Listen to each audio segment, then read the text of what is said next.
नमस्कार। राजस्थान की तमाम फटाफट खबरों में आपका स्वागत है। राजस्थान की खबरों के लिए आपसे निवेदन कि यदि आपने हमारे चैनल को सब्सक्राइब नहीं किया है तो कृपया करके राजस्थान की खबरों के लिए आपके अपने चैनल को सब्सक्राइब कर लें। आप सब्सक्राइब करते हैं तो हमें हिम्मत होती है सही और सच्ची खबरें और वो खबरें आप तक पहुंचाने की जो मीडिया में आपसे छुपाई जाती है। तो क्या है आज की उन खबरों के साथ साथ वो खबरें भी जो आपके लिए जरूरी है। पारे ने अब की बार 31 साल का रिकॉर्ड तोड़ दिया। 1994 के बाद पहली बार माउंट आबू में पारा -5 डिग्री पहुंच गया। इधर ओले और बारिश ने मौसम का मिजाज पलट दिया। ठिठुरन बढ़ गई है और कई शहरों में पारा जमाव बिंदु के करीब है। 12 शहरों में तापमान में 7 डिग्री गिरावट दर्ज की गई। नागौर और लूणकरणसर में पारा 0 रहा। एकाएक सर्दी से बढ़ने से सुबह शाम गलन का एहसास हो रहा है। कई इलाकों में सुबह के दौरान कोहरा भी छाया रहा। 2 दिन पहले इस सीजन का सबसे मजबूत पश्चिमी विक्षोभ सक्रिय हुआ था। इसके असर से राजस्थान के 1 दर्जन शहरों में ओले बारिश का दौर चला। मौसम विभाग के अनुसार अब जयपुर, दौसा, अलवर, नागौर सहित कई जिलों में हवाएं चली। 26-27 जनवरी को नए वेस्टर्न डिस्टर्बेंस आंधी बारिश का भी अलर्ट है। 27 जनवरी को नए सिस्टम का सर्वाधिक असर रहेगा, यानी फिर से बारिश होने की संभावना। 12 दिसंबर 1994 को पारा -7.4 डिग्री तक गिरा था। मावठ ने सर्दी की वापसी करवा दी। 10 दिन तक पारा सामान्य से 5 से 6 डिग्री अधिक रहा। पहाड़ी इलाकों से सर्द हवा का प्रभाव भी कम होने से सर्दी से पूरी तरह से राहत मिल गई थी। लेकिन 3 दिन पहले इस सीजन के सबसे मजबूत पश्चिमी विक्षोभ ने सीजन की पहली जमकर मावठ बरसाई और राजधानी जयपुर में 10 मिलीमीटर तक बारिश हुई। इससे 5.6 डिग्री तक लुढ़क गया पारा और गलन बढ़ गई। आए दिन हम जयपुर जैसे छोटे से शहर में भी सड़कों पर आए दिन सड़क हादसों में हत्याएं करते रहते हैं और किसी न किसी परिवार को बर्बाद करते रहते हैं। इसके बावजूद भी न तो हम नैतिकता का परिचय देते हैं, न ही रफ्तार पर कोई कंट्रोल करते हैं। प्रतिदिन किसी न किसी की हत्या सड़कों पर। इसी क्रम में एक और हत्या की गई सड़कों पर। लेकिन किस तरह से लगाम लगती है, किस तरह से कंट्रोल किया जाता है अपनी रफ्तार पर, कहीं पर भी कोई नैतिक का जवाब नहीं। जालूपुरा थाना इलाके जयपुर में जयंती मार्केट चौराहे पर शनिवार दोपहर 12:29 पर काले रंग की तेज रफ्तार थार ने पहले पैदल जा रही 2 युवतियों को टक्कर मारी, फिर बाइक सवार फूड डिलीवरी बॉय को चपेट में ले लिया। टक्कर के बाद डिलीवरी बॉय फैजान, जो मात्र 20 साल के थे, थार के नीचे बुरी तरह से फंस गए, जिसके बाद में एसएमएस अस्पताल में मौत हो गई, जबकि घायल कुलसुम और फातिमा का इलाज जारी है। प्राइवेट नंबर की थार टैक्सी में चल रही थी। ओवर स्पीड का एक चालान पहले से ही, लेकिन ओवर स्पीड का चालान पहले से होने के बावजूद भी क्या थार को जब्त की गई, नहीं की गई? क्या इसी तरह से सड़कों पर प्रतिदिन हादसों का नाम लेकर हम हत्याएं करते रहेंगे? या तो हत्या करने वाले अखबारों को या इस तरह की स्पीड से मरने वालों की खबर पढ़ते ही नहीं, या फिर लापरवाही की वजह से इस तरह से तेज रफ्तार चलाया करते हैं। शुक्रवार को चांदी ने नया इतिहास रच दिया। पहली बार 1 आउंस चांदी की कीमत 3 अंक यानी $100 के पार हो गई। सोना भी $5000 प्रति आउंस के करीब पहुंच गया। इससे जयपुर में चांदी एक ही दिन में 12,500 रुपए चढ़कर 3,41,000 रुपए प्रति किलो के पार हो गई। सोना भी 1,300 रुपए चढ़कर 1,61,000 प्रति 10 ग्राम के भाव बिका। दूसरी तरफ कीमत में अप्रत्याशित तेजी से बाजार में सोने के खरीदार बढ़ गए, लेकिन बुलियन डीलर नए सौदे करने से बच रहे हैं।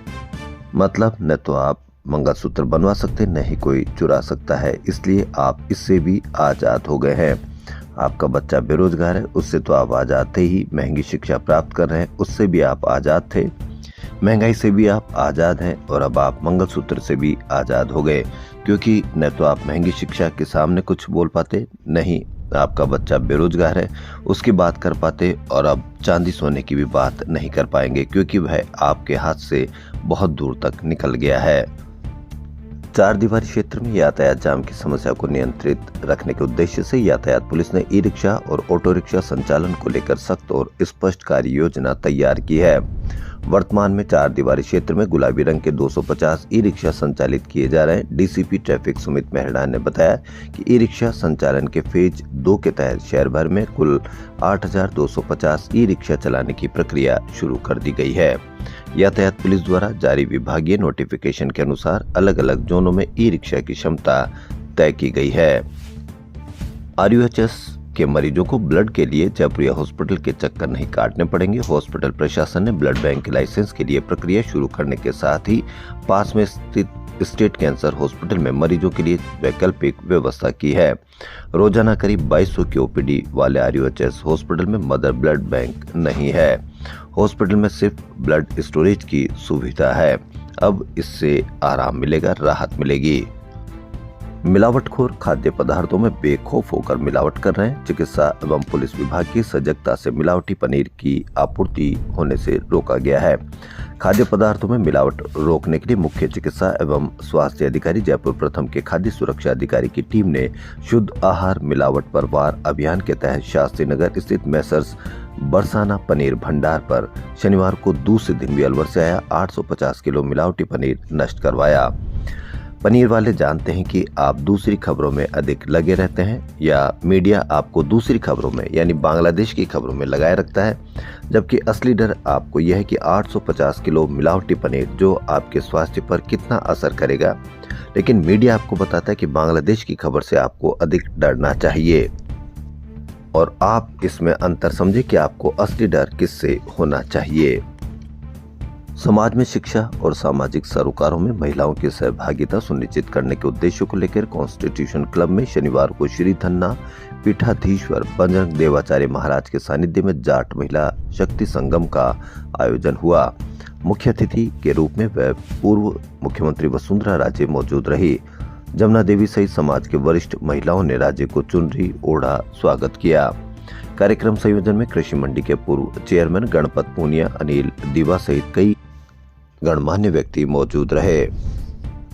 महिलाओं को पुरुषों के मुकाबले 3 गुना मेहनत करनी पड़ती है, तब जाकर उन्हें राजनीति में स्थान मिलता है। ये कहना है वसुंधरा राजे पूर्व मुख्यमंत्री का। आगे वसुंधरा राजे ने कहा कि आजादी के समय भारत में महिलाओं की साक्षरता दर 9% थी, आज 65% है। जयपुर में जवाहरलाल नेहरू मार्ग स्थित सरस पार्लर, सचिवालय और RTDC के नाहरगढ़ स्थित पड़ाव रेस्टोरेंट पर सफल प्रयोग के बाद अब RCDF की प्रबंध संचालक श्रुति भारद्वाज ने अब सभी सरकारी एवं गैर सरकारी कार्यालय परिसर में सरस आउटलेट्स खोलने की तैयारी कर रही है। नगर निगम जयपुर में संविदा पर सफाई कर्मचारियों की प्रस्तावित भर्ती प्रक्रिया शुरू होने से पहले ही विवादों में घिर गई। भर्ती को लेकर सफाई कर्मचारियों की यूनियनों में 2 गुट आमने सामने आ गए। एक गुट जहां संविदा पर भर्ती के पक्ष में है, वहीं दूसरा गुट इसका विरोध करते हुए स्थायी भर्ती की मांग कर रहा है। दोनों गुटों के टकराव के चलते प्रदेश में करीब 30,000 सफाई कर्मचारियों की न तो संविदा पर भर्ती हो पा रही, न ही स्थायी नियुक्ति संभव हो सकी है। संविदा भर्ती को लेकर निगम अधिकारियों ने गुरुवार को बैठक बुलाई। बैठक में संयुक्त वाल्मीकि एवं सफाई श्रमिक संघ के पूर्व अध्यक्ष नंद किशोर डंडोरिया के नेतृत्व में संघ पदाधिकारियों ने भाग लिया।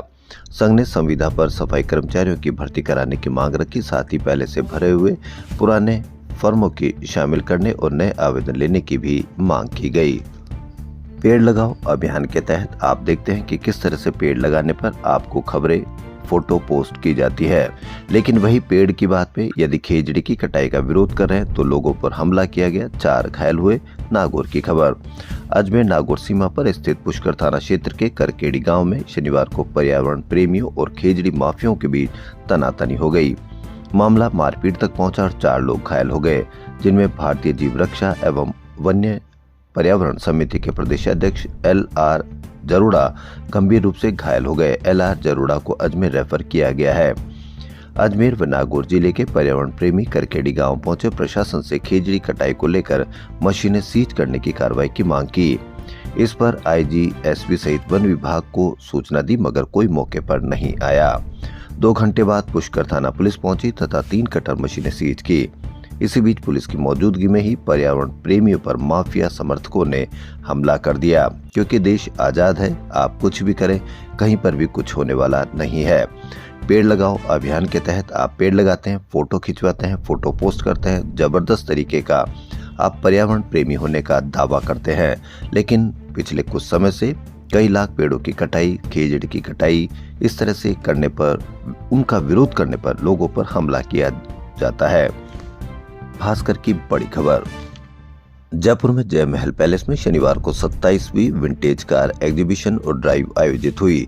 यहां करीब 100 विंटेज, क्लासिक और मॉडर्न क्लासिक कारें शोकेस की गई।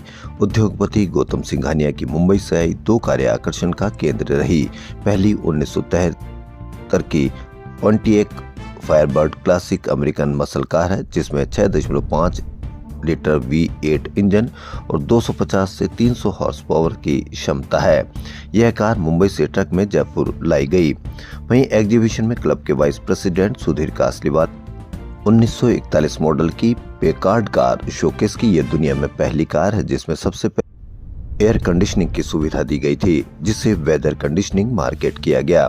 इसमें टेम्परेचर कंट्रोल नहीं था, इसलिए ड्राइवर को खुद ही प्रोसेसर की बेल्ट हटाकर एसी बंद करना पड़ता था। इस कार में लगा ओरिजिनल एसी आज भी पूरी तरह से काम कर रहा है। यह कार पहले धौलपुर रियासत के शाही परिवार की थी।